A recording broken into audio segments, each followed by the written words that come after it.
Hello and welcome to Aditya humanity classes. आज हम class 12th के बीएसटी के फर्स्ट बुक के चैप्टर 6 करने जा रहे हैं और ये स्टाफिंग। हमने ऑलरेडी बाकी सारे चैप्टर्स के वीडियो डाल रखे हैं। सो आज हम चैप्टर 6 स्टाफिंग करने जा रहे हैं और देखते हैं इसके अंदर क्या क्या है और किस तरह से स्टाफिंग जो है एक इम्पॉर्टेंट फंक्शन है मैनेजमेंट का। सो स्टाफिंग, ठीक है। Staffing is a function of management which is performed by the manager after organising all other things. तो सारा चीज ऑर्गेनाइज करने के बाद जो हम क्या करते हैं, स्टाफिंग करते हैं। और ये जो है आपका थर्ड मोस्ट इम्पॉर्टेंट फंक्शन है मैनेजमेंट का। इसमें इंक्लूड करते हैं कि कितना लोग की ज़रूरत है हमें, रिक्रूटमेंट कैसे करेंगे हम, प्लेसमेंट क्या है, ट्रेनिंग डेवलपमेंट, ये सारी चीज़ हम इसमें डील करने जा रहे हैं, ठीक है। So it deals with the putting right person on right job. So सही जो जरूरत जैसे जिस तरह के लोगों की जरूरत है वो सारे लोग जो है वहाँ पे अवेलेबल हैं, उसको देखना को बोलते हैं हम स्टाफिंग, ठीक है। So let us deal with की एलिमेंट्स ऑफ स्टाफिंग, ठीक है। क्या क्या एलिमेंट्स है। पहला रिक्रूटमेंट, ये हमारा मेन टॉपिक जो है जो जिस पे हम आज डिस्कस करने जा रहे हैं। सो सबसे पहले रिक्रूटमेंट है। सो रिक्रूटमेंट क्या होता है? It is the process of searching for prospective employ and encouraging them to apply for the various job in the organisation. So आपको सर्च करना है कि कौन कौन से प्रोस्पेक्टिव एम्प्लॉय हो सकते हैं, ठीक है। सही लोग कौन सा हो सकते हैं और उनको एनकरेज करना कि वो आके अप्लाई करें, जिससे कि उसमें उनको सेलेक्ट किया जाए। In this organisation identify the various source from which employ can be made available for various organisation available. तो इसमें क्या करता है कि ऑर्गेनाइजेशन सर्च करता है कि कहाँ कहाँ से कौन कौन से सोर्स हो सकते हैं जहाँ से कि हम लोगों को प्रोस्पेक्टिव एम्प्लॉय को एनकरेज कर सकते हैं कि आए और अप्लाई करें। These sources can be advertisement के थ्रू हो सकता है हम। दूसरा हो सकता है getting recommendation from the existing employ, जो ऑलरेडी काम करें उनसे बोला जा सकता है कि आप किसी और को लेके आओ। Putting vacancies on the job portal, so वहाँ पे भी हम डाल सकते हैं कि हमें इतने रिक्वायरमेंट है, जैसे लाइक naukri.com हो गया। For this organisation invite application for candidate. अब इसके लिए क्या करता है, इनवाइट करता है, ठीक है। The process of recruitment and as soon as the organisation get sufficient application for selection process. तो आपका रिक्रूटमेंट खत्म हो जाता है तब जबकि उनको जितना जरूरत है उतना आई मीन एप्लीकेंट मिल जाता है उनको, ठीक है। अब आता है कि रिक्वायरमेंट प्रोसेस इंक्लूड, क्या क्या इंक्लूड होता है इस प्रोसेस में। एक तो आइडेंटिफाइंग द सोर्स, कहाँ से हमें लोगों को एनकरेज करना है, ठीक है, जो कि अवेलेबल हो। Assessing the viability of such source, क्या जो सोर्स, मान लो कि आपने अपने एग्जिस्टिंग एम्प्लॉय को बोला है कुछ बंदे को लेके आओ काम करने के लिए, क्या वो सोर्स सही है नहीं है, ये भी हो सकता है। उसको चेक करना, ठीक है। नेक्स्ट है सिलेक्टिंग सम पर्टिकुलर सोर्स। अब मान लो आपने बहुत सारे सोर्स देखा, उसमें से आपको लगा कि नहीं एडवर्टीजमेंट जो है ज़्यादा सही है या जॉब पोर्टल पे डालना ज़्यादा सही है, तो आपने ये दो सेलेक्ट कर लिया। So that is selecting some particular source, जहाँ से कि आपको, वो डिपेंड करता है किस तरह का वर्कर चाहिए। अगर मान लो कि लेबर वर्कर चाहिए तो आप अपने एग्जिस्टिंग वर्कर से बोल सकते हो कि आप लोग भी किसी को लेके आओ। लेकिन अगर मान लो आप हाईली क्वालिफाइड चाहिए तो उसके लिए आपको ऐड निकालना बहुत जरूरी होता है, जिससे कि कोई भी अप्लाई कर सकता है जो उसके लिए क्वालिफाइड हो। और putting effort to initiate application for source, अब जो जो लोग आए, जो जो आपको अगर पता चल जाता है कि हाँ हमें naukri.com से बुलाना है, तो आप उस पर अपना एप्लीकेशन डाल सकते हो, उसमें अपना एडवर्टीजमेंट डाल सकते हो, जिससे कि जो लोग क्वालिफाइड है वो अप्लाई करके आप तक पहुंचे, ठीक है। सोर्स ऑफ रिक्रूटमेंट क्या होता है? एक तो इंटरनल सोर्स होता है और दूसरा दो तरह के सोर्स होते हैं, एक्सटर्नल सोर्स होता है। सो इंटरनल एक्सटर्नल दो सोर्स है जहाँ से कि रिक्रूटमेंट हो सकता है। तो हम देखते हैं दोनों को अलग अलग, इसके एडवांटेज डिसएडवांटेज भी देखेंगे। सबसे पहले इंटरनल सोर्स है, मतलब when shortage of employee in the particular department or branch is filled by transferring employee from the one department, ठीक है, ये फाइनेंस डिपार्टमेंट हो गया। और दूसरा, तो अगर मान लो फाइनेंस डिपार्टमेंट जो है, फाइनेंस डिपार्टमेंट में कर सकते हैं इस तरफ, और इस तरह से हम इसको हम इंटरनल सोर्स के थ्रू जो वैकेंसी है उसको फिल करने की कोशिश कर रहे हैं। Internal source. In short, internal source recruitment is done within the organisation, बाहर से नहीं बुलाया जाता है किसी को। Probably there are two type of internal source होते हैं, एक तो है ट्रांसफर, दूसरा प्रमोशन। तो हम देखते हैं इसको डिटेल में, ट्रांसफर और प्रमोशन कौन कौन से होते हैं। सबसे पहले ट्रांसफर है यहाँ पे। Transfer in this employer transfer from one department, मान लो प्रोडक्शन डिपार्टमेंट में ज़्यादा है, यहाँ पे सरप्लस है, और मान लो कि ये प्रोडक्शन डिपार्टमेंट हो गया, दूसरा जो है आपका मार्केटिंग डिपार्टमेंट है, तो इसमें कम है, तो आप क्या कर सकते हो कि यहाँ से ट्रांसफर करके वहाँ पे भेज सकते हो कुछ को, और इस तरह से इस वैकेंसी को फिल कर सकते हो। ठीक है, they may be done with many objective, क्या पर्टिकुलर डिपार्टमेंट और ब्रांच, मान लो इस ब्रांच में ज़्यादा है, दूसरे ब्रांच में कम है, तो उसको कवर अप कर सकते हो। To keep check on the activity of sensitive nature, क्या होता है कभी कभी एक एम्प्लॉय एक जगह पे बहुत साल रह जाता है, तो फिर वो आसपास के लोगों से मिल सकता है, और अगर मान लो उसका काम जो है बहुत सेंसिटिव है, जैसे मान लो बैंक ऑफिशियल है, ब्रांच मैनेजर है, अगर एक ही जगह बहुत साल रह जाता है, तो क्या होता है कि वो आसपास के लोगों से मिल सकता है, मिल के कुछ भी स्कैम वगैरह के बारे में सोच सकता है। लेकिन अगर फ्रीक्वेंटली ट्रांसफर किया जाता है, तो उसमें इस तरह का पॉसिबिलिटी है, तो उसको उतना टाइम नहीं मिल पाता जो आसपास के लोगों से मिल सके और मिल करके किसी भी तरह का स्कैम के बारे में सोच सके। सो इस तरह से कोई सेंसिटिव नेचर ऑफ वर्क होता है, तो वहाँ पे हम जो एम्प्लॉय होते हैं उनको ट्रांसफर इधर उधर करके हम उनको इस तरह का काम से रोकने की कोशिश करते हैं। ठीक है, providing training to of various department to some talented employee who can later on assume the role of a total, मान लो कि 4 डिपार्टमेंट है, ठीक है, प्रोडक्शन हो गया, फाइनेंस हो गया, मार्केटिंग हो गया, ह्यूमन रिसोर्स हो गया, तो जो कुछ टैलेंटेड एम्प्लॉय हैं उनको यहाँ भी काम कराते हैं, हम यहाँ भी काम कराते हैं, यहाँ भी कराते हैं, यहाँ भी कराते हैं। इस तरह सब जगह हम काम कराएं तो उसे सब चीज़ का नॉलेज हो सकता है, और इस तरह से वो मैनेजर बनने का बन सकता है, क्योंकि he has knowledge of each and every department within the organisation. So इस तरह से अगर हमें किसी को प्रिपेयर करना होता है कि वो मैनेजर बन सके, तो उसे सारे डिपार्टमेंट में ट्रांसफर करके उसे पूरा नॉलेज देते हैं ऑर्गेनाइजेशन का, ये भी एक ऑब्जेक्टिव है। It is a horizontal movement of employee in which there are no significant change remuneration. तो यहाँ पे क्या होता है, हॉरिजॉन्टल मतलब क्या होता है, मान लो एक डिपार्टमेंट से दूसरे डिपार्टमेंट में, फिर दूसरे से तीसरे डिपार्टमेंट में, इसको हॉरिजॉन्टल बोलते हैं। एक वर्टिकल होता है, यहाँ से ऊपर लेके जाना, दैट इज वर्टिकल। सो यहाँ पे हॉरिजॉन्टल होता है, इसमें किसी भी तरह का पे या जो जो सैलरी मिलता है उसमें चेंजेस नहीं आता है, या किसी भी तरह का आपका स्टेटस में कोई चेंज नहीं आता है, स्टेटस भी वही रह जाता है और सैलरी या पे भी वही रह जाता है। बट यहाँ पे क्या होता है कि स्टेटस भी बदल जाता है, ये वर्टिकल है, ये हॉरिजॉन्टल है। तो वर्टिकल में क्या होता है, आपका स्टेटस भी हाइयर हो जाता है and you also get more salary.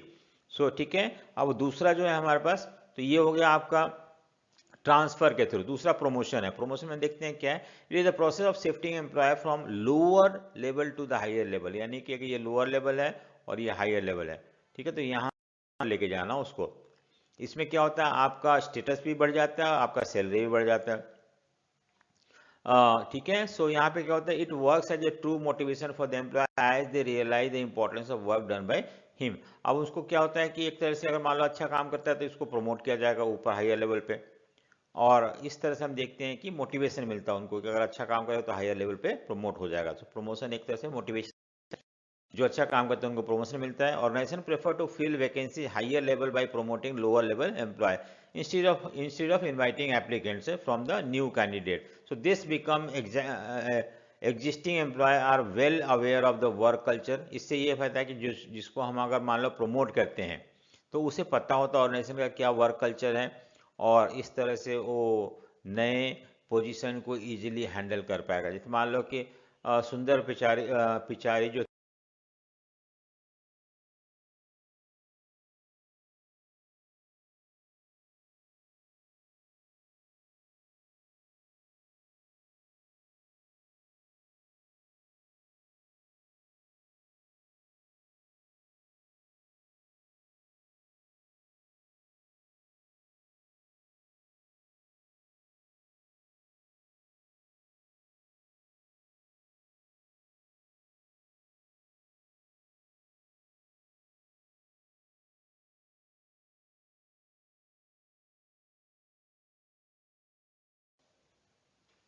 So advantage देखते हैं हम, सबसे इंटरनल सोर्स का एडवांटेज देख रहे हैं। ठीक है, जबकि हम विद इन द ऑर्गेनाइजेशन जब रिक्रूट करते हैं तो उस समय कहते हैं कि improve performance. Promotion at the higher level increase status, authority, responsibility and remuneration of the employee, which provide more। तो जब मान लो कि अच्छा काम करेंगे तो हम क्या करेंगे, हमें प्रमोशन मिलेगा। तो इस तरह से हर एम्प्लॉय को एक तरह से मोटिवेशन मिलता है कि अच्छा काम करना चाहिए और इससे परफॉर्मेंस इंप्रूव होता है। इकोनॉमिकल सोर्स, कि बाहर से हम जब किसी को रिक्रूट करते हैं तो उसमें खर्चा होता है बहुत ज़्यादा, लेकिन जब within the economy, within the organisation जब करते हैं तो उस समय हमें खर्चा कम आता है, इसलिए इसको बोलते हैं इकोनॉमिकल है ये। Benefit of shifting, so work force from sir, मान लो कहीं ज़्यादा है, उनका उतना काम है नहीं और कहीं कम है, तो हम यहाँ से शिफ्ट कर सकते हैं। अननेसेसरी यहाँ पे पड़े रहेंगे और सैलरी लेंगे, इससे अच्छा कि उनको ऐसे डिपार्टमेंट में शिफ्ट कर दो जहाँ पे कि उनका यूटिलाइजेशन हो सके। तो ये भी एक है। टूल्स ऑफ ट्रेनिंग, एक तरह से हम जब बार बार एक जगह दूसरे डिपार्टमेंट भेजते हैं तो उसे ट्रेनिंग मिलता है, और ट्रेनिंग मिलने की वजह से वो हो सकता है कि मैनेजर बन सकता है और सारा पूरा ऑर्गेनाइजेशन को देख सकता है। तो ये भी एक फायदा है। नेक्स्ट है simplify selection, so it simplifies the process of selection and placement. The candidate already working in the organization can evaluate more accurately। अगर मान लो जो ऑलरेडी वहाँ काम कर रहे हैं उनको हम ऑब्जर्व कर रहे हैं, उनको देख रहे हैं कि अच्छा खराब है, और इस तरह से उनको हम शिफ्ट कर सकते हैं दूसरी जगह। अगर यहाँ अच्छे से काम नहीं करें तो अदर डिपार्टमेंट में शिफ्ट कर देंगे हम उसको।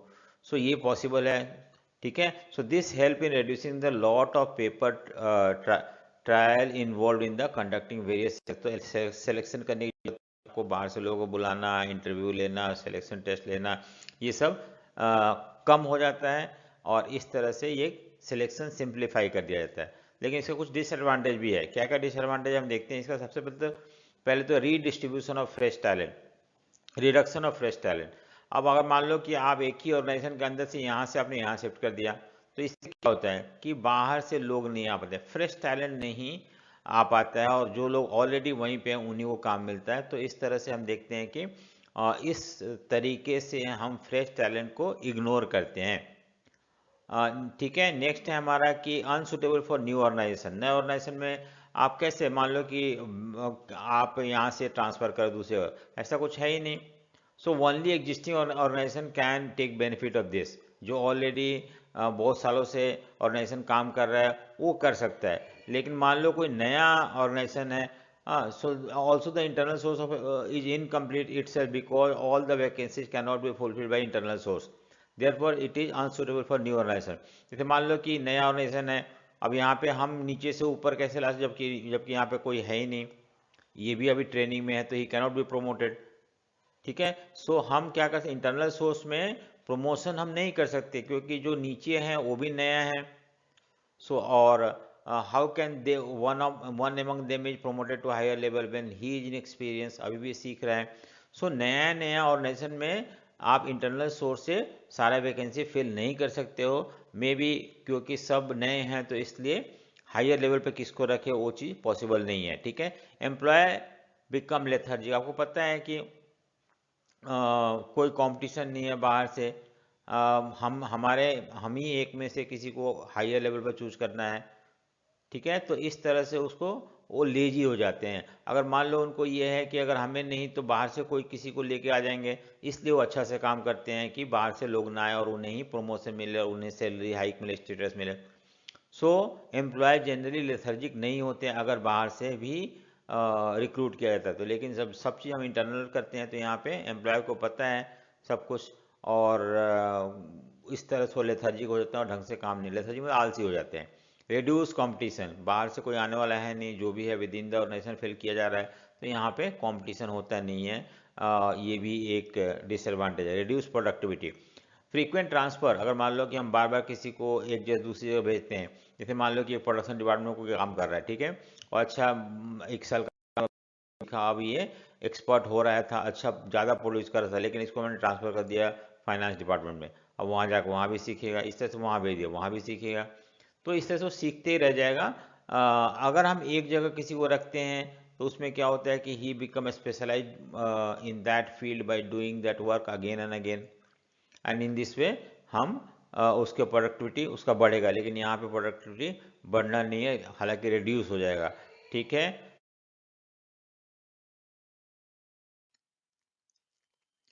External source, So when shortage of employee in a particular department or branch are filled by the hiring new employee, it is called external. मान लो कि कोई ऑर्गेनाइजेशन में हमें अगर शॉर्टेज है एम्प्लॉय का तो हम बाहर से हायर करते हैं, और अगर हम बाहर बाहर से हायर करते हैं तो उसको बोलते हैं एक्सटर्नल रिक्रूटमेंट। ठीक है, सो ये डिफरेंट तरह के एक्सटर्नल रिक्रूटमेंट होता है जो कि हम यहाँ पे पढ़ने जा रहे हैं। पहला जो है एक्सटर्नल में डायरेक्ट रिक्रूटमेंट होता है, casual caller, advertisement, employers exchange, उसके बाद प्लेसमेंट एजेंसी, कैंपस रिक्रूटमेंट होता है, उसको वेब पब्लिशिंग है, लोकल कॉन्ट्रैक्टर है, एडवर्टीजमेंट ऑन टीवी। ये सारे कुछ सोर्स हैं जिसके जहाँ से हमें एक्सटर्नल रिक्रूटमेंट या सोर्स ऑफ रिक्रूटमेंट है ये। सो पहला हम देखते हैं डायरेक्ट रिक्रूटमेंट। ठीक है, पहला हमारा डायरेक्ट रिक्रूटमेंट पहला है। In this notice is placed on the notice board specifying the job available. तो नोटिस, कोई भी ऑर्गेनाइजेशन के नोटिस बोर्ड पे हम कुछ ये लिख देते हैं किस तरह का जॉब चाहिए, कितने हेल्पर चाहिए। It seek job seeker assemble outside the premises on specific date and selection is done on the spot. This type of recruitment is generally known as done for skilled और some skilled job के लिए, semi skilled, skilled और semi skilled के लिए हम यहाँ पे unskilled और सेमी स्किल्ड के लिए हम यहाँ पे इस तरह का रिक्रूटमेंट करते हैं डायरेक्टली, क्योंकि नोटिस बोर्ड लगा देते हैं कौन कौन से ज़रूरत है, किस किस तरह का है जॉब रिक्वायरमेंट है, और जब लोग इकट्ठा होते हैं तो उनको उससे चुन लिया जाता है। Such workers are hired in case when the permanent workers are absent और देयर इज ओवर।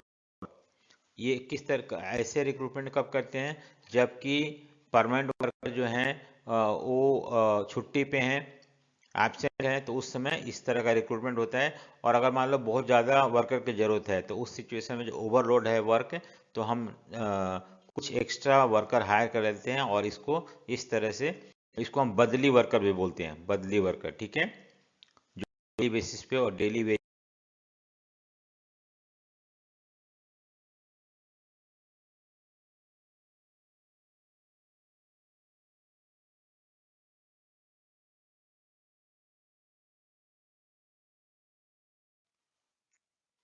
और ऐसे लोगों का नाम को वो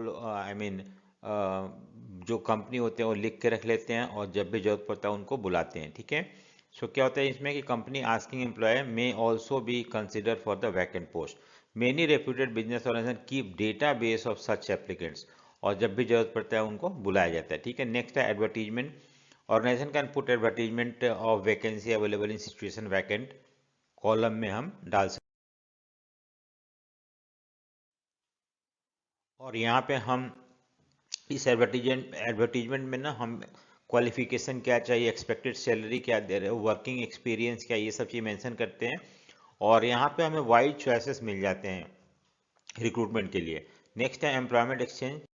एम्प्लॉयमेंट एक्सचेंज जो होता है ये गवर्नमेंट ओपन अप करता है, और यहाँ पे जो जिसे जॉब चाहिए, जिसे नौकरी चाहिए, वो भी अप्लाई करते हैं, अपना क्वालिफिकेशन वगैरह बायोडाटा वहाँ प्लेस कर देते हैं। और बहुत बहुत कंपनी भी अपना, कि उनको क्या ज़रूरत है वो भी अपना रिक्वायरमेंट वहाँ पे रख लेते हैं। अगर इन दोनों मैच करता है तो फिर बोथ आर कॉन्ट्रैक्टेड और देयर बाई अपॉइंटमेंट हो जाती है। ये भी एक सोर्स है रिक्रूटमेंट का। नेक्स्ट है प्लेसमेंट एजेंसीज और कंसल्टेंट। बहुत सारे प्लेसमेंट एजेंसीज होते हैं, और जैसे कि यहाँ पे placement agency complete column vitae और resume of large number of candidate under different category, like doctor हो गया, इंजीनियर हो गया, chartered accountant, MBA, sales officer. इन सब का उनके पास ये होता है, बहुत बहुत सारे कैंडिडेट के रेज्यूमे होता है। और ठीक है, एजेंसी चार्ज, ये कुछ पैसा चार्ज करते हैं उसको हम कंसल्टेंट के, जो जो सर्विसेज प्रोवाइड करे उसके लिए क्लाइंट से कुछ पैसे चार्ज करते हैं, और जब उनके रिक्वायरमेंट का जरूरत पड़ता है तो उन लोग ऐसे लोगों को वहाँ पे भेजते हैं। Under this organisation enter into contact with the placement agency for hiring certain number of candidate under different category. Placement agency quote fee on the basis of the number of candidates required. After this candidate are sent to for interview. ठीक है, अब क्या होता है, placement agency जो होते हैं, जैसे मान लो प्लेसमेंट एजेंसी है तो यहाँ पे कंपनी है उसने बोला कि हमें 100 10 इंजीनियर्स चाहिए, ठीक है। सो यहाँ पे बहुत सारे इंजीनियर भी अप्लाई करते हैं और वो लोग भी अपना बायोडाटा रिज्यूमे कंसल्टेंट एजेंसी को दे देते हैं, और जब ये दोनों मैच होता है तो ये इनको इंटरव्यू के लिए भेज देते हैं, और अगर इंटरव्यू में सक्सेसफुल हुए तो उन्हें नौकरी मिलती है वहाँ पे, ठीक है। कैंपस रिक्रूटमेंट में क्या बहुत सारे कंपनी जो होते हैं वोकेशनल कोर्सेज के लिए यूनिवर्सिटी विजिट करते हैं, वहाँ पे वहाँ से ही डिपेंड इंटरव्यू वगैरह लेके या उनके क्वालिफिकेशन देख के उनको हायर करते हैं, तो इसको बोलते हैं कैंपस रिक्रूटमेंट। कॉलेज वगैरह में इस तरह का बहुत सारे कैंपस में या ऑर्गेनाइजेशन विजिट करते हैं, और वहाँ से ही वर्कर्स को ऑफिस ये वर्कर्स को हायर करते हैं, ठीक है। नेक्स्ट है रिकमेंडेशन ऑफ एम्प्लॉय। अगर मान लो कभी कभी क्या होता है कि जो प्रेजेंट एम्प्लॉय है उन लोग भी रिकमेंड करते हैं किसी को काम पे रखने के लिए, और उनके रिकमेंडेशन के बेसिस पे कंपनी उनको रख लेता है, और ये हो गया रिकमेंडेशन ऑफ एम्प्लॉय। नेक्स्ट है वेब पब्लिशिंग। बहुत सारे ऐसे www.sign.com है, naukri.com है, इस तरह के साइट है जहाँ पे कि जितना जो भी तरह का जॉब चाहिए उसको इसमें अपलोड कर दिया जाता है, और जो लोग भी इसे देखते हैं उनका उनका बायोडाटा अगर मैच करता है तो उन लोग अप्लाई करते हैं, और उसके बेसिस पे उनका रिक्रूटमेंट होता है, ठीक है। नेक्स्ट है लेबर कॉन्ट्रैक्टर। लेबर कॉन्ट्रैक्टर होते हैं बहुत सारे ऑर्गेनाइजेशन में एक लेबर कॉन्ट्रैक्टर होता है जो कि जिसका मेन काम वही होता है कि जब भी वर्कर्स का लेबरर का जरूरत अप्लाई करते हैं, जब भी कंपनी को जरूरत पड़ता है तो वो लेबर कॉन्ट्रैक्टर से बातचीत करते हैं, और लेबर कॉन्ट्रैक्टर को के पास बहुत सारे ऐसे वर्कर्स और लेबरर्स होते हैं जो कि वो लेके आते हैं, और इस तरह से उनका भी रिक्रूटमेंट किया जाता है, ठीक है।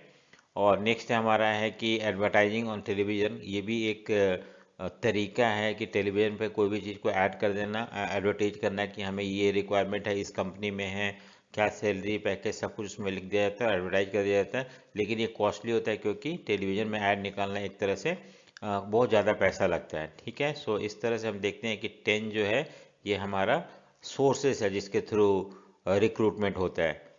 अब हमारा नेक्स्ट है कि डिसएडवांटेज और डीमेरिट्स ऑफ एक्सटर्नल सोर्स। क्या क्या डिसएडवांटेज है इसका?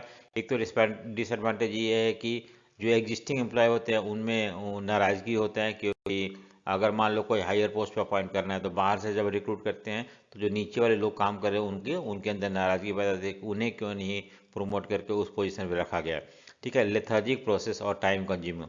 और जब हम बाहर से रिक्रूट करते हैं तो बहुत सारे प्रोसेसेस हमें फॉलो करना पड़ता है, और इसमें इसमें टाइम बहुत ज़्यादा लग जाता है, इतना आसानी से रिक्रूट नहीं हो पाता है, ठीक है। सो एप्लीकेशन देखना, फिर उनको इंटरव्यू के लिए बनाना, फिर अगर रिटन एग्जाम लेना है तो वो लेना, and finally so it takes lot of time. Costly process. So external source जो होता है कॉस्टली होता है, क्योंकि बहुत सारा पैसा हमें स्पेंड करना पड़ता है एडवर्टीजमेंट के लिए, प्लेसमेंट एजेंसी को कमीशन देना पड़ता है, न्यूज़पेपर में ऐड निकालने के लिए भी हमें उसके लिए पैसा देना पड़ता है, तो ये सब चीज़ कॉस्टली अफेयर है, ठीक है। नेक्स्ट है complete selection process, complicated selection process. It make the selection process complicated as candidate who apply for the various पड़ेगा, फिर इंटरव्यू लेना पड़ेगा उनका, फिर शॉर्टलिस्ट करना पड़ेगा, और उसके बाद हम आगे बढ़ते हैं। तो इस तरह से ये कॉम्प्लिकेटेड प्रोसेस है, इतना आसान भी नहीं है, ठीक है। नेक्स्ट आता है कि डिसएडवांटेज क्या है इसका एक्सटर्नल सोर्स का। एक तो एडवांटेज क्या है, मेरिट। तो ये हमने अभी इससे ऊपर जो पढ़ा था और डिसएडवांटेज पढ़ा था, अब हम एडवांटेज पढ़ रहे हैं। एक तो फ्रेश टैलेंट। तो हम क्या होता है एक्सटर्नल सोर्स में हम न्यू ब्लड को इनकलकेट कर सकते हैं कोई भी ऑर्गेनाइजेशन में, और इस तरह से फ्रेश टैलेंट जिनके पास अपडेटेड नॉलेज है उनको हायर किया जा सकता है, ठीक है।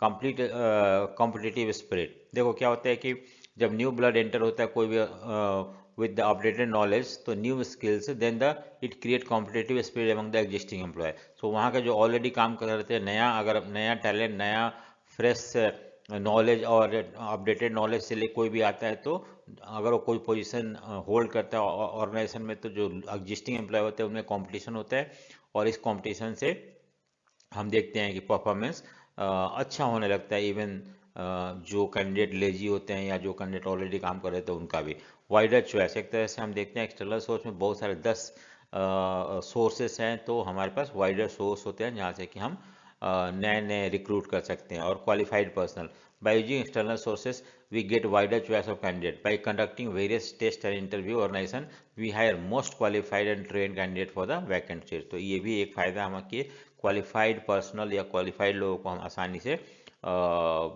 रिक्रूट कर सकते हैं थ्रू। तो यहाँ पे डिफरेंस दे रखा है दोनों का, इंटरनल एक्सटर्नल का। सो इंटरनल में क्या है कि मीनिंग क्या है, विद इन द ऑर्गेनाइजेशन, ये आउटसाइड ऑर्गेनाइजेशन है। फ्रेश टैलेंट यहाँ पे कोई इंटरनल में नहीं होता, यहाँ फ्रेश टैलेंट होता है। मॉनिटरी में ये सस्ता होता है, ये महंगा होता है, कॉस्टली होता है। चॉइस लिमिटेड होता है, लेकिन यहाँ पे वाइडर चॉइस होता है। इम्पैक्ट ऑन एग्जिस्टिंग, ये लेथर्जिक हो जाते हैं, यहाँ पे आलसी हो जाते हैं एम्प्लॉय, और यहाँ पे इम्प्रूव कॉम्पिटिटिव स्पीड आ जाता है। न्यू ऑर्गेनाइजेशन के लिए ये नॉट सुटेबल है, ये न्यू आई मीन इंटरनल, लेकिन एक्सटर्नल जो है न्यू ऑर्गेनाइजेशन के लिए सुटेबल होता है। Selection process, simplified selection process, और यहाँ पे कॉम्प्लिकेटेड हो जाता है, ठीक है। और एग्जाम्पल में प्रमोशन ट्रांसफर हो गया, और ये एडवर्टीजमेंट डायरेक्ट रिक्रूटमेंट के थ्रू होता है, ठीक है। सो ये हमारे पास डिफरेंस है between internal source of recruitment के, ठीक है। नेक्स्ट आता है हमारा सिलेक्शन। सिलेक्शन में हम देखते हैं क्या है। Selection can be defined as selecting best suitable candidate among the pool of candidate so that right person can be appointed on a right job. तो क्या होता है कि मान लो आपको बहुत सारे कैंडिडेट आए हैं, और बहुत सारे कैंडिडेट में सबसे बेस्ट या सबसे अच्छा कैंडिडेट चुनना, अपॉइंट करना, इसको बोलते हैं सिलेक्शन, ठीक है। सो जब मान लो आप एडवर्टीजमेंट कर देते हो तो बहुत सारे कैंडिडेट अप्लाई करते हैं, अब उस कैंडिडेट में से बेस्ट को चूज करना, right person can be appointed on the right job, ठीक है। This process is highly complex in nature because qualification of candidate can be assured. अब देखो अब क्या क्वालिफिकेशन है, ये तो हम उनके मार्कशीट या डिग्री देख के समझ सकते हैं। एक्सपीरियंस हम वेरीफाई कर सकते हैं उसके पास्ट वर्किंग को देख के। मेजरमेंट ऑफ, अब तो इसके लिए तो हमें उनसे इंटरव्यू वगैरह के थ्रू ही पता लगाना पड़ेगा कि उनके पास क्या डेडिकेशन है या क्या स्टैंडर्ड इक्विप्ड है कि नहीं है। हाँ, तो ये सब चीज़ के लिए हमें इंटरव्यू देना है। HR manager uses their own skill to identify कि क्या उनके अंदर डेडिकेशन है या नहीं है, ठीक है। अब आता है सिलेक्शन प्रोसेस में क्या आता है। एक तो प्रिलिमिनरी स्क्रीनिंग हो गया, ठीक है। इसमें सबसे पहले तो हम क्या करते हैं कि जैसे मान लो हमने कोई जॉब के लिए एडवर्टीजमेंट डाल रखा है, तो 500 कैंडिडेट ने अप्लाई कर दिया, ठीक है। अब इसको क्या करें, हम देखेंगे कि कौन कौन से कैंडिडेट जो क्वालिफिकेशन हमने डाला था उसके लिए अप्लाई है कि नहीं है, और जो नहीं है, मान लो कि हमने बोल रखा है पोस्ट पीजी चाहिए और वहाँ पे अंडर ग्रेजुएट अप्लाई करेगा, तो उनको हम पहले एलिमिनेट कर देते हैं। तो इस तरह से हम इंफॉर्मेशन जो उन्होंने सप्लाई किया उसके बेसिस पे बहुत सारे ऐसे कैंडिडेट जो कि क्वालिफिकेशन फुलफिल नहीं करे उसको एलिमिनेट कर दिया जाता है, ठीक है। नेक्स्ट है हमारा सिलेक्शन टेस्ट होता है। सिलेक्शन टेस्ट में क्या होता है कि हम इसमें एम्प्लॉय का टेस्ट लेते हैं। सिलेक्शन टेस्ट में is a mechanism that attempt to measure the certain characteristic of individual. Important test जो कौन कौन से होते हैं, सिलेक्शन टेस्ट में बहुत सारे टेस्ट आता है। एक तो पहले इंटेलिजेंस टेस्ट आता है। इंटेलिजेंस टेस्ट में हम ये देखते हैं कि लर्निंग एबिलिटी है कि नहीं उसके पास। अगर अच्छा लर्निंग एबिलिटी है और कोई भी चीज़ को एबिलिटी टू मेक डिसीजन है, तो ये जानने के लिए हम इंटेलिजेंस टेस्ट लेते हैं। एप्टीट्यूड टेस्ट जो होता है उसका क्या देता है, इंडिविजुअल पोटेंशियल फॉर लर्निंग, ठीक है। यहाँ पे लर्निंग एबिलिटी है कि नहीं। सो दूसरा, it indicate person capacity to develop, कि क्या उसके अंदर वो आगे बढ़ने की पोटेंशियल है कि नहीं है, नए नए चीज़ सीखने की पोटेंशियल है कि नहीं है, ये जानने के लिए हमें एप्टीट्यूड टेस्ट लेना पड़ता है। और इंटेलिजेंस टेस्ट की उसके लर्निंग एबिलिटी है कि नहीं, ठीक है। डिसीजन लेने का जजमेंट है कि नहीं, ये जानने के लिए हम करते हैं। पर्सनैलिटी टेस्ट में हम क्या करते हैं, इसमें पर्सनैलिटी टेस्ट प्रोवाइड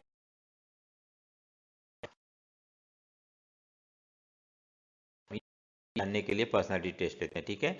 और नेक्स्ट हमारा ट्रेड टेस्ट है। ये हम उसका एग्जिस्टिंग स्किल को जानने के लिए उस प्रोफेशन के बारे में और टेक्निकल ट्रेनिंग है कि नहीं है, ट्रेड टेस्ट लेते हैं, ठीक है। तो ट्रेड टेस्ट जो होता है आमतौर पे एग्जिस्टिंग स्किल ऑफ इंडिविजुअल उस प्रोफेशन के लिए है कि नहीं है। और दूसरा यहाँ पे मैंने बताया था एप्टीट्यूड टेस्ट, उसका पोटेंशियल ऑफ लर्निंग जानने के लिए कि क्या उसके अंदर पोटेंशियल है नए नए चीज़ सीखने का, तो उसको हम एप्टीट्यूड बोलते हैं। लेकिन अगर मान लो वही हम ट्रेड टेस्ट देखना है, तो इसमें उसका कुछ जॉब के लिए जो स्किल चाहिए वो स्किल है कि नहीं, उसको ट्रेड टेस्ट बोलते हैं। इंटरेस्ट टेस्ट मतलब कि इसका हॉबीज है, इंटरेस्ट है, क्या क्या है, use to know the pattern of interest और इन्वॉल्वमेंट ऑफ ए पर्सन, ठीक है, सो इंटरेस्ट है कि नहीं उसमें, ये चीज जाने का इंटरेस्ट। तो ये 5 टेस्ट होते हैं। नेक्स्ट है एम्प्लॉयमेंट, जो है आपका एम्प्लॉयमेंट इंटरव्यू। तो मैंने क्या बताया, हम यहाँ पढ़ रहे हैं सिलेक्शन प्रोसेस, ठीक है। उसमें सबसे पहले प्रिलिमिनरी स्क्रीनिंग होता है, दूसरा सिलेक्शन टेस्ट होता है, तीसरा आपका एम्प्लॉयमेंट इंटरव्यू होता है। तो ये सब करने के बाद इंटरव्यू लेते हैं, कंडक्ट टू गेट क्लैरिफिकेशन, और जो भी इन्फॉर्मेशन उसने सीवी में या रेज्यूमे में डाल रखा हो क्या सही है कि नहीं है, क्या उसके बारे में उसको नॉलेज है कि नहीं है, ये जानने के लिए हम इंटरव्यू लेते हैं, ठीक है। इंटरव्यू के बाद हम रेफरेंस और बैकग्राउंड चेक करते हैं, क्योंकि हर जब भी हमको अप्लाई करते हैं तो हम उसमें रेफरेंस या बैकग्राउंड लिखा होता है कि आप अगर कोई डाउट है तो किसी से आप 2 लोगों का नाम लिखना होता है, और क्या पोस्ट होल्ड करते हैं, तो इन आई मीन जो ऑर्गेनाइजेशन है वो इनको इनसे पूछ सकता है फ़ोन करके या पर्सनली मिलके आपके बारे में। नेक्स्ट है सिलेक्शन डिसीजन, क्या होता है, फाइनली हम डिसाइड करते हैं क्या सिलेक्ट करना है कि नहीं करना है, that is called selection decision. उसके बाद मेडिकल एग्जामिनेशन होता है, कि मेडिकली फिट है कि नहीं है। उसके बाद जॉब ऑफर, उसको हम क्या करते हैं, जॉब ऑफर देते हैं, जो भी सिलेक्ट हो गए उनको जॉब ऑफर दिया जाता है और मेडिकल एग्जामिनेशन के बाद। उसके बाद job offer is made through the letter of appointment, इसको अपॉइंटमेंट लेटर भी बोलते हैं, और इसमें लिखा होता है कब ज्वाइन करना है। और finally contract of employment, so एक कॉन्ट्रैक्ट साइन करना पड़ता है। After giving formal acceptance to employee, contract of employment is sign between organisation and the employee. इसमें जॉब टाइटल क्या पोस्ट है उसका, कितने प्रोबेशन पीरियड मतलब टेम्प्रेरी कितने दिन तक है, उसके बाद कब परमानेंट हो जाएगा, ड्यूटीज और रिस्पॉन्सिबिलिटी क्या है उसका, डेट ऑफ एम्प्लॉयमेंट क्या है, वर्किंग आवर क्या है, ग्रीवांसेस प्रोसीजर क्या, अगर मान कोई दिक्कत आता है तो किस तरीके से उस ग्रीवांसेस को सही कर सकता है, rule regarding the termination of employment, अगर मान लो कि किस क्या रूल्स है कि अगर कोई आदमी अच्छा से काम नहीं करता तो उसको कैसे निकाल सकते हैं। सो ये हो गया हमारा कॉन्ट्रैक्ट ऑफ एम्प्लॉयमेंट। तो हमने देखा प्रोसेस ऑफ सिलेक्शन क्या क्या है। उसके बाद सिलेक्शन के बाद जो आता है ट्रेनिंग एजुकेशन एंड डेवलपमेंट, ठीक है। ट्रेनिंग एजुकेशन एंड डेवलपमेंट, इसमें training is the process of increasing knowledge and skill related to job. तो ट्रेनिंग कब देते हैं, मान लो किसी को हमने हायर कर लिया, हायर करने के बाद अगर मान लो उसे उस कंपनी के बारे में उतना कुछ नहीं पता है, तो उसे ट्रेनिंग दिया जाता है जिससे कि वो नॉलेज और स्किल रिलेट अपने जॉब के प्रति पा सके। So now it is job are becoming complex, therefore to fulfil organisation expectation it has become necessary to promote provide training to employee, ठीक है। आजकल जॉब बहुत ही कॉम्प्लिकेटेड हो गया है, ऐसे कॉम्प्लिकेटेड जॉब अगर हम किसी नया को अपॉइंट करते हैं तो उन्हें पहले ट्रेनिंग देना जरूरी होता है जिससे कि वो अपने जॉब के बारे में जाने, ठीक है। Training help to maintain effectiveness by increasing the productivity of employee. तो जब ट्रेनिंग हम दे देते हैं तो उसे उस जॉब को तो जॉब अच्छे से काम कर पाते हैं, एंड देयर पे उनका प्रोडक्शन भी बढ़ना शुरू होता है, प्रोडक्टिविटी बढ़ना शुरू होता है, और इस तरह से एफिशिएंसी हम मेंटेन कर सकते हैं। उसके बाद नेक्स्ट था, मैंने बताया था ना कि यहाँ पे आपका ट्रेनिंग हो गया, ट्रेनिंग के बाद एजुकेशन और डेवलपमेंट, ठीक है। ट्रेनिंग हमने देखा मीनिंग क्या होता है, क्यों ट्रेनिंग हम करते हैं, क्या पर्पस होता है ट्रेनिंग का। एजुकेशन, देखो education is a process of increasing understanding of employee. It next step after training के बाद नेक्स्ट जो होता है एजुकेशन होता है, एक ब्रॉडर कंसेप्ट है। In practical situation employee with outstanding performance are selected for education. तो जो बहुत अच्छे होते हैं उनको एजुकेशन दिया जाता है। They are offer to learn new areas essential for their personal growth as well as, तो उनको चांस दिया जाता है, उनको अपॉर्चुनिटी दिया जाता है कि नए नए चीज़ लर्न कर सके, जिससे कि ना ही सिर्फ उनका डेवलपमेंट हो सके, पर्सनल डेवलपमेंट, बल्कि ऑर्गेनाइजेशन का डेवलपमेंट भी हो सके।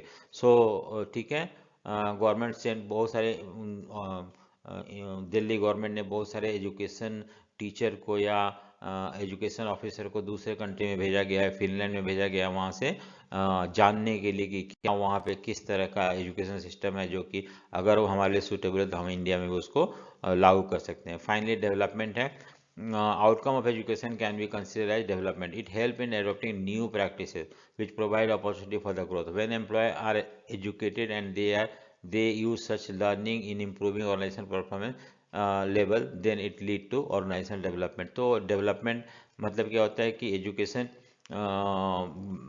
जो जो एजुकेशन हो रखा है, जो ट्रेनिंग वगैरह हमने दे रखा, वो जब ऑर्गेनाइजेशन के ऊपर अप्लाई किया जाता है तो ऑटोमेटिकली देयर इज डेवलपमेंट होता है। सिर्फ पर्सनल का डेवलपमेंट नहीं होता है बल्कि पूरा ऑर्गेनाइजेशन का डेवलपमेंट होता है, ठीक है। अब आता है benefit of training education and development. क्या क्या बेनिफिट है, एक तो यूजफुल टू एम्प्लॉय, ट्रेनिंग के लिए ना एजुकेशन में, एक तो एम्प्लॉय के लिए किस तरह से बेनिफिट करता है, help in increasing confidence while performing job. एक तो कॉन्फिडेंस करते हैं, सबसे पहला पॉइंट है। दूसरा परफॉर्मेंस, मतलब पहले से ज़्यादा प्रोड्यूस करते हैं। इंक्रीजिंग मोटिवेशन, आमतौर पर ट्रेनिंग वगैरह ये सब चीज़ मोटिवेट करता है, मोटिवेशन लेवल जो बढ़ाता है। Help in realising the job stability, अगर मान लो किसी को अच्छा जॉब मिल गया है, ट्रेनिंग दे दिया गया, उसे उस जॉब में अच्छा लगता है, अच्छा सैलरी पैकेज मिल रहा है, तो वो स्टेबल रहते हैं जाके, ना कि वो टाइम टू टाइम दूसरे शिफ्ट करते हैं। Help in personal growth of employee, ठीक है, ऑटोमेटिकली ट्रेनिंग वगैरह एजुकेशन वगैरह पर्सनल ग्रोथ भी होता है एम्प्लॉय का।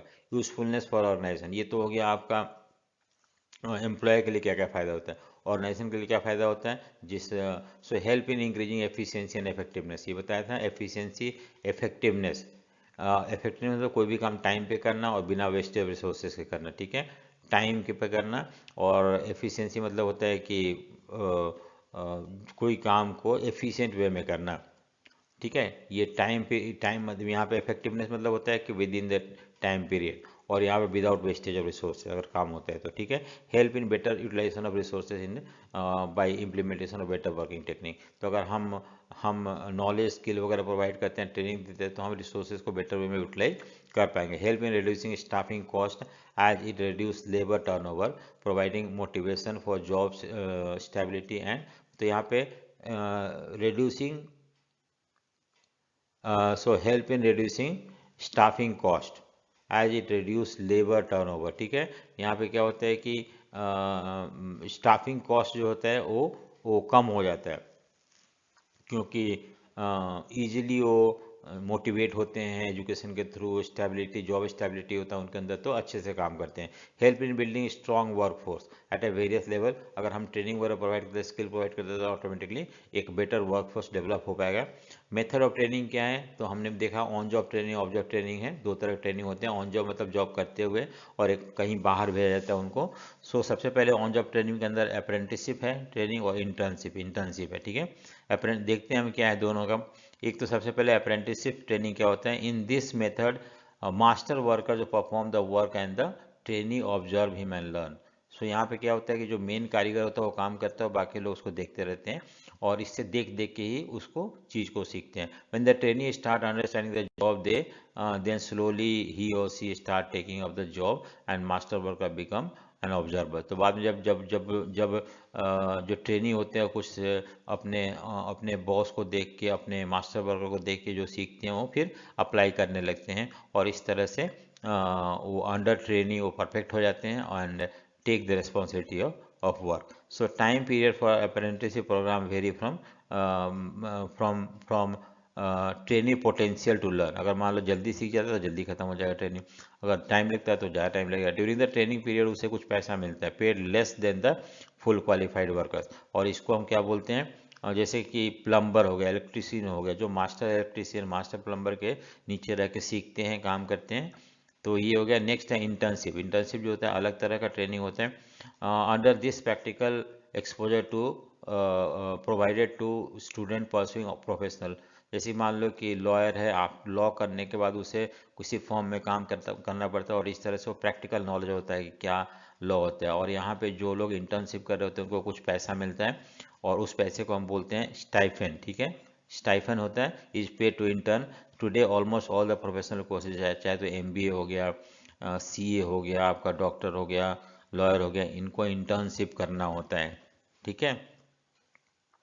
ऑफ जॉब मेथड में क्या होता है कि इट इज़ सिंपली, वैसे तो बहुत सारे तरह के होते हैं, लेकिन सबसे इम्पोर्टेंट जो है वो वेस्टिबल ट्रेनिंग है। यहाँ पे क्या करते हैं कि मॉडल पे सिखाते हैं। क्या हो, देखो यहाँ पे क्या लिखा, डमी मॉडल होते हैं, पर उनको सिखाते हैं। जैसे मान लो कि किसी को सर्जरी करना है तो डमी मॉडल दिया जाता है, एंड फर्स्ट उस पर सीखते हैं उन लोग। अगर मान लो कि कार टेस्टिंग करना है तो डमी मॉडल पे सिखाने से पहले टेस्टिंग होता है। तो इस तरह से इन this method of machinery is prepared and employer are trained on the dummy model। सो ये है, जैसे कि यहाँ पे दे रखा है फॉर एग्जांपल के तौर पे, for example in the foreign country car driving training are provided on dummy model पे, क्योंकि अगर उसके बाद धीरे धीरे जब सीख जाते हैं basic, then they are given car to drive. तो इस तरह से हमने देखा कि क्या क्या ऑन जॉब और ऑफ जॉब ट्रेनिंग है। नेक्स्ट हमारे यहाँ था स्टाफिंग क्या है, ये लास्ट टॉपिक है स्टाफिंग। स्टाफिंग में सबसे पहले तो हमें प्लानिंग करना पड़ता है, रिक्रूटमेंट है, सिलेक्शन है और प्लेसमेंट एंड ओरिएंटेशन है। तो सबसे पहले प्लानिंग ह्यूमन रिसोर्स रिक्वायरमेंट। इसमें हम क्या करते हैं कि कैसे प्लान करते हैं कितना चाहिए। एक तो वर्कलोड एनालिसिस और work force analysis. Workload analysis मतलब हमें ये जानना है, workload analysis aim at finding the total number of individual require for performing various job. कोई जॉब करने के लिए कितने लोग की जरूरत है, तो इसको वर्क लोड एनालिसिस बोलते हैं। वर्क फोर्स एनालिसिस मतलब जो वर्कर्स अवेलेबल है उस जॉब को करने के लिए क्या उतना है कि नहीं है। ठीक है, सो यहाँ पे अवेलेबिलिटी देखते हैं for the performance of various jobs, और यहाँ पे रिक्वायर देखते हैं कि कितना number of work individual require, और यहाँ पे कितने अवेलेबल है और कितना हमें हायर करना है। In case organisation is optimally staffed, that is number of workers per work load equal to number of workers per work force. जब मान लो कि जितना ज़रूरत है उतना है तो हमें यहाँ पे देन स्टाफिंग प्रोसेस एंड्स, जरूरत नहीं है फिर आगे करने का। लेकिन नहीं है तो फिर हमें रिक्रूट करना पड़ता है, और इस तरह से जो जो कमी है वर्कर्स का उसको फिल करने की कोशिश करते हैं। ठीक है, सो नेक्स्ट है हमारा रिक्रूटमेंट। तो हम यहाँ क्या कर रहे हैं, आपको स्टाफिंग प्रोसेस क्या क्या है। पहले तो प्लानिंग है, planning of human resource requirement. दूसरा जो है हमारा रिक्रूटमेंट है। रिक्रूटमेंट हमने देखा यहाँ पे कि searching for the prospective employee, जो और उनको एनकरेज करना कि वो अप्लाई करें जॉब के लिए। ठीक है, और ये भी इसके हम बहुत सारे तरीके से हम एडवर्टाइज कर सकते हैं और फिर उनको बुला सकते हैं जॉब वगैरह देने के लिए। सिलेक्शन थर्ड है staffing process. After recruitment, organization gets candidate and therefore the purpose is to select the best among the candidate. तो आपने कुछ कैंडिडेट शॉर्टलिस्ट कर रखा है, आपको 2 वैकेंसी की जरूरत है लेकिन 10 लोगों को आपने शॉर्टलिस्ट कर रखा है, इसमें से सबसे बेस्ट जो है उसको चूज करना, इसको बोलते हैं सिलेक्शन। ठीक है, most competent most qualified person can be selected. अब आता है कि फाइनली प्लेसमेंट एंड ओरिएंटेशन। इसमें क्या होता है कि placement refers to the act of occupying position for which employee has been selected. तो उस पोजीशन में उनको भेज देना या allow them to occupy position for which they have been select किए गए हैं। Contract of employee specific the date, ये सब चीज़ उसके अंदर मेंशन होता है। ओरिएंटेशन मतलब होता है कि फैमिलियराइजिंग, जो भी अगर मान लो 10 लोग चुन के हैं तो उनको ऑर्गेनाइजेशन के प्रोसेस से अवगत कराना, उनको फैमिलियराइज कराना। ठीक है, और इस तरह से इसको बोलते हैं ओरिएंटेशन। ये कॉलेज वगैरह में या हम देखते हैं कि ओरिएंटेशन होता है, और इस तरह से जो जो भी उसमें पार्टिसिपेट करते हैं, इनफैक्ट वो कंपलसरी होता है, तो उनको सारे नॉलेज दिया जाता है ऑर्गेनाइजेशन के बारे में और क्या क्या ऑर्गेनाइजेशन अचीव करना चाहता है और क्या है। सो थैंक यू फॉर वाचिंग। अगर आपने मेरे वीडियो को सब्सक्राइब नहीं किया तो सब्सक्राइब करें, लाइक शेयर करें, and also press the bell icon so that you get the notification whenever any new videos are uploaded. So thank you for watching, thank you.